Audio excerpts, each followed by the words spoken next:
Cathedral Prep rolls in semifinals, advances to D-10 for a boys basketball title game. Eden Bowero. Cathedral Prep's boys basketball team recorded 12 points in the first 4 minutes after the opening tip during Tuesday's District 10 Class 4, a semifinal against Grove City. The Ramblers held the Eagles scoreless in building that 12-0 lead, a lead they never relinquished. Prep was never threatened en route to its 79-46 victory versus the Eagles at General McLean's Gymnasium. The tournament's top seed advanced to Friday's final at 16-8. A key emphasis for this game was playing fast, Ramblers guard Michael Thompson said. "That's what we did when we came out, and it worked all night."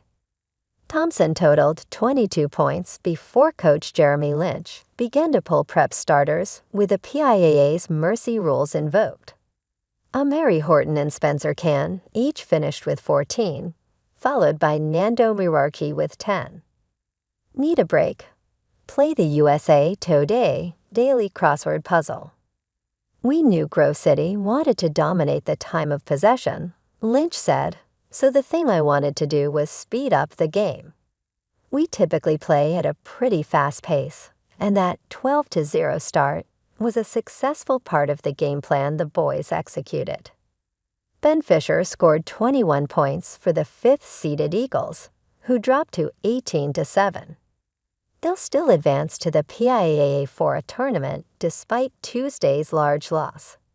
The district's top 5 teams will qualify for state play in its current 2-season enrollment cycle. Off and running, Cathedral Prep opens the boys' basketball playoffs with dominant win. Prep returns to action come Fridays for a final at a site and time to be determined.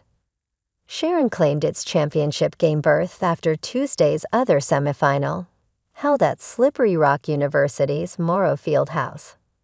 Owen Stanker scored 13 points for Sharon, which improved to 18-7. Hickory takes a 17-6 record into Friday's third-place game against Grove City. D-10 scores, more District 10 basketball playoff scores, other high school winter sports results are here. Farrell 52, Harbor Creek 51.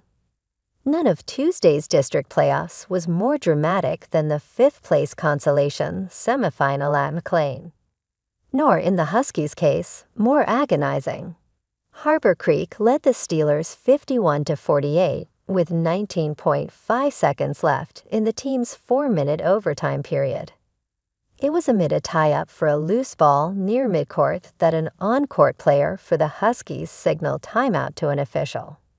Problem: Harbor Creek was out of them.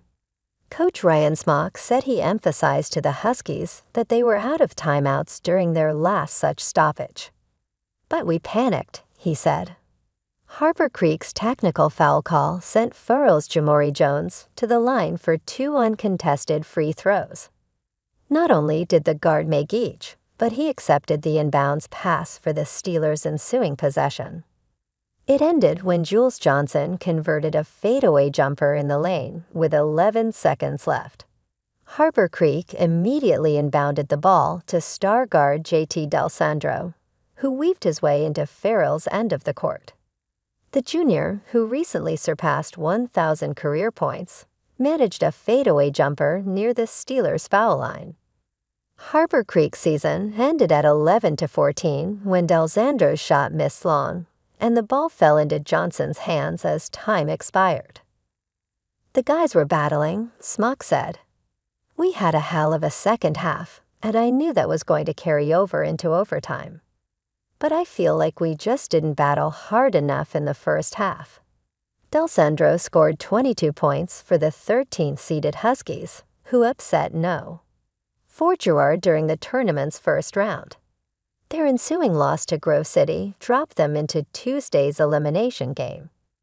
Trey Cousin, Dorian Kane, and Johnson each scored 11 for the 9th-seeded Steelers, who stayed alive at 11-11. Oil City 52, Slippery Rock 36. The Oilers, like Farrell, sustained their current season with a win in Tuesday's other 5th-place semifinal. The 11th seeds improved to 16-9 with their elimination of the 10th-seeded Rockets, 13-12. Slippery Rock's Josh Book scored 19 points in his final varsity